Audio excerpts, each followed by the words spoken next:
सियासत में आरोप लगते हैं, जवाब आते हैं, लेकिन नया ट्रेंड चल पड़ा है। नोटिस पर नोटिस। पहले समाजवादी पार्टी ने मानहानि का नोटिस भेजा, फिर निशिकांत दुबे ने कहा अगर मानहानि अखिलेश यादव की हुई है तो नोटिस भी वही भेजें। पार्टी क्यों भेज रही है? जो समाजवादी पार्टी के अधिवक्ता सभा के अध्यक्ष हैं, उन्होंने भी ऐलान कर दिया है कि वो भी निशिकांत दुबे को अलग से डिफेमेशन नोटिस भेजेंगे। यानी एक नोटिस से बात नहीं बनी तो अब दूसरा नोटिस तैयार है। सवाल ये है कि ये कानूनी लड़ाई है या नोटिसों की राजनीति। मैं हूं मधुर और आप देख रहे हैं यूपी तक। इसी मामले पर आपको विस्तार से बताएंगे। पूरा विवाद शुरू हुआ अयोध्या के कथित चढ़ावा गड़बड़ी मामले में आरोपी बताए जा रहे टिन्नू यादव को लेकर। निशिकांत दुबे ने सोशल मीडिया पर पोस्ट किया और वो पोस्ट ये था कि टिन्नू टीपू से ही तो बात कर रहा था, और ये पोस्ट हुआ और इधर से समाजवादी पार्टी ने इसे झूठा बताया और सीधे भेज दिया मानहानि का लीगल नोटिस। अखिलेश यादव ने भी चेतावनी दी, पोस्ट हटाइए नहीं तो एफआईआर की जाएगी।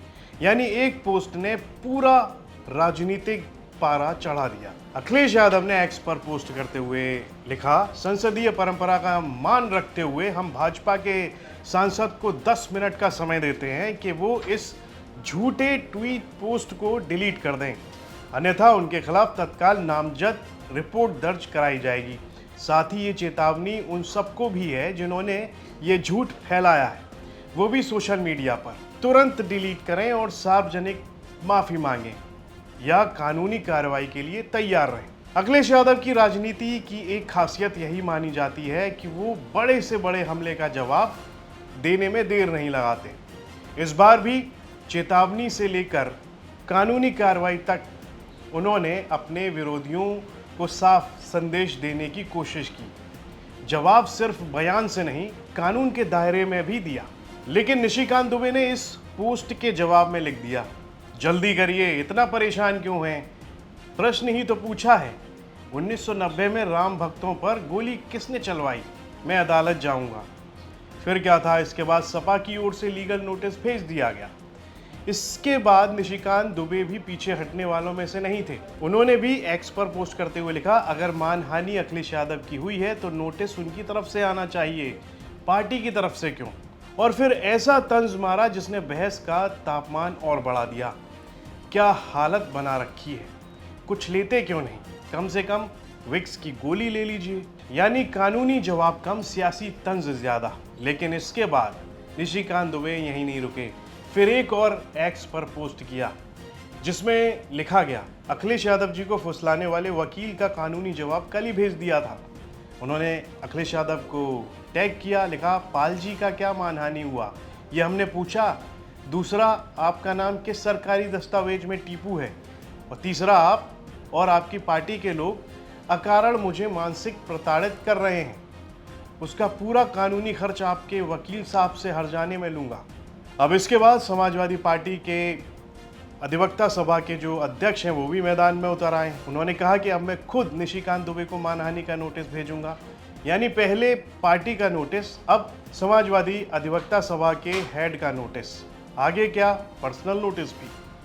क्या कुछ कह रहे हैं समाजवादी पार्टी के अधिवक्ता सभा के अध्यक्ष, आइए सुन लेते हैं। बाबा साहब भीमराव अम्बेडकर के संविधान को मानने वाले लोग हैं और आदरणीय अखिलेश यादव जी ने हम लोग को जो ट्रेनिंग दिया है और जो उनका मिशन है कि हम लोग, चाहे अगला आदमी चाहे कितने भी स्तर पर गिर जाए, हम लोग अपना स्तर, चाहे बातचीत का हो चाहे व्यवहारिक स्तर हो, हम लोग अपना स्तर उनकी तरह से गिराएंगे नहीं।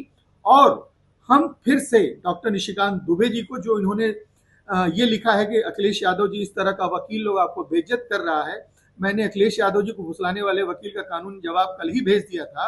ये 2 डेरोगेटरी कमेंट पास करने के लिए और इसको अपने एक्स हैंडल पर शेयर करने के लिए मैं डॉक्टर निशिकांत दुबे जी को फिर से कल व्यक्तिगत तौर पर जो है as a Krishna Kanhaiya Pal advocate, मैं उनको जो है कल मानहानि का नोटिस भेजने जा रहा हूं। अब जरा सवाल सुनिए, अगर पार्टी का नोटिस पहले ही जा चुका है तो क्या दूसरा नोटिस पहले वाले का बैकअप है, या ये संदेश देने की कोशिश है कि जवाब सिर्फ पार्टी नहीं, पार्टी का लीगल सिस्टम भी देगा? इस सियासी मुकाबले में अब बयानों से ज्यादा नोटिस सुर्खियां बना रहे हैं। एक तरफ निशिकांत दुबे कानून की अपनी समझ बता रहे हैं। वहीं दूसरी तरफ समाजवादी पार्टी कह रही है पार्टी की प्रतिष्ठा पर हमला हुआ है तो जवाब भी कानूनी होगा। अब ये तय अदालत करेगी कि किसकी दलील भारी पड़ती है। लेकिन सियासत की अदालत में दोनों पक्ष अपने अपने समर्थकों के सामने पहले ही बहस शुरू कर चुके हैं। कभी पोस्ट वायरल होती थी, अब नोटिस वायरल हो रहे हैं और लगता है 2027 की राजनीति में प्रेस कॉन्फ्रेंस से ज़्यादा लीगल नोटिस चर्चा में रहने वाले हैं। अब देखना होगा अगली खबर कोर्ट से आती है या फिर एक्स पर एक और पोस्ट से।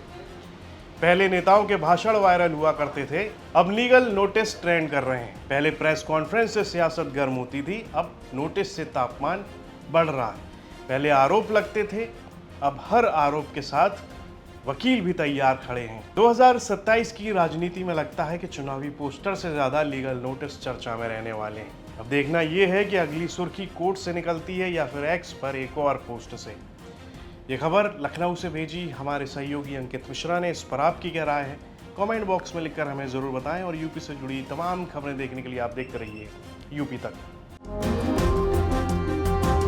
जब आप टिकट बांटने की बात करते हैं तो ज्यादा वक्त नहीं गुजरा, आप बोलते थे कि पूरे सहारनपुर की 7 की 7 सीटें मैं दूंगा, मैं बांटूंगा और 7 की 7 सीटें मैं कांग्रेस पार्टी को के लिए लड़ाऊंगा। क्या अभी भी उसी स्टैंड पर है? कांग्रेस? हाँ। मैं तो अपना इस्तेमाल ही नहीं करता हूं, मैं कांग्रेस इस्तेमाल करता हूं। कांग्रेस जो कांग्रेस की वो होगा, ये कांग्रेस का मजबूत जिला है और सब कांग्रेस की सीट यहां लड़ेंगी। 2017 में 5 नहीं लड़े थे क्या हम? 2017 में तो अखिलेश जी मुख्यमंत्री थे, तब भी तो मैं 5 ही लिए थे, तब तो मैं एमपी भी नहीं था। तो इसमें आश्चर्यचकित करने वाली तो कोई ऐसी बात नहीं है जो मैंने बोल दी है। इसमें कोई आश्चर्यचकित करने वाली बात नहीं है। अखिलेश जी मुख्यमंत्री थे, मैं कुछ भी नहीं था। 5 लिए थे हमने, 5 लड़े थे, तो अब के लड़ दूंगा तो कौन सी बड़ी बात होगी। अब 5 लड़ेंगे या 7 लड़ेंगे? नहीं, 5 ही लड़ेंगे। 5 ही बोला था मैंने, 5 ही लड़ेंगे। अब लड़ेंगे इंशाल्लाह। मतलब सहारनपुर की 5 सीटें कांग्रेस पार्टी ही लड़ेगी। हाँ, तो क्यों पहले भी लड़े थे भाई। 2017 में जब थे तब भी लड़े थे, अब भी लड़ देंगे। उसमें कोई आश्चर्यचकित करने वाली बात थोड़ी है। तो आशु मलिक को इस बार आप जिताने की कोशिश करेंगे? किसको? आशु मलिक को। देखिए, मेरा से आशु मलिक, आप पता नहीं आशु मलिक को क्यों मेरे साथ जोड़ते हैं। कोई मेरा कैंडिडेट है। 47,000 वोट से जीता हूं मैं वहां से, और इनकी मुखालफत के बाद जीता हूं, कोई इनकी माफकत के बाद नहीं जीता हूं। मैंने कहा मैं मुनाफिक नहीं हूं। अगर मैं मुखालफत करूंगा तो ओपन करूंगा, ओपन कह रहा हूं कि नहीं लड़ाऊंगा, मेरा कैंडिडेट लड़ेगा। मैं कोई ऐसा नहीं हूं कि आप मेरे साथ रहेंगे और मेरी पीछे से काटेंगे, नहीं। इमरान मसूद है मेरा नाम। मैं किसी की मुखालफत पीछे नहीं करता हूं। मुझे जो करना है फ्रंट पे करूंगा, पीछे कुछ भी नहीं करूंगा। तो इस बार आप क्या करेंगे? मेरा कैंडिडेट लड़ेंगे, 5 लड़ेंगे ना, कहता हूं मैंने, 5 लड़ेंगे मेरे। और कोई आश्चर्यचकित करने वाली बात नहीं। पिछली बार भी लड़े थे 2017 में भी, अब के भी लड़ेंगे। इसमें कोई ऐसा वो नहीं है।